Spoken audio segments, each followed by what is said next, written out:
અમરોલીમાં happy four ever ગ્રુપના honour Vicky Kantharia દ્વારા છેલ્લા 5 વર્ષથી સુરત ગોટ ટેલેન્ટનું આયોજન કરવામાં આવે છે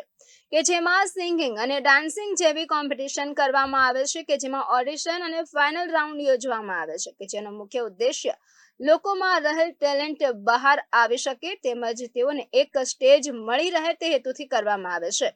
ગત રોજ ઓડિશન રાઉન્ડ દરમિયાન 450 જેટલા લોકોએ ભાગ લીધો હતો કે જેમાં 50 જેટલા લોકો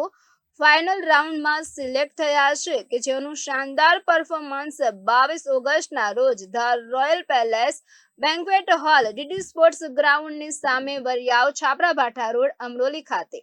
રાત્રે 7 વાગે યોજાશે। આ કાર્યક્રમ ડુમ્મસના ઉદ્યોગપતિ શ્રી દીપકભાઈ ઇજારદારના મુખ્ય સહયોગથી થવા જઈ રહ્યો છે તેમજ વેદાંત ગ્રુપના ઓનર એવા શ્રી વિપુલભાઈ ડોંગા, શ્રી વિપુલભાઈ પારખિયા અને પ્રમુખ એબીસી ગ્રુપના ઓનર શ્રી જયસુખભાઈ કાનાણી અને હસમુખભાઈ સેલડિયા તેમજ વોર્ડ નંબર 1ના કોર્પોરેટર વિજયભાઈ ભાટિયા તથા બાંધકામ વિભાગના ચેરમેન રાજેન્દ્રભાઈ પટેલના સહયોગથી આ કાર્યક્રમ થવા જઈ રહ્યો છે।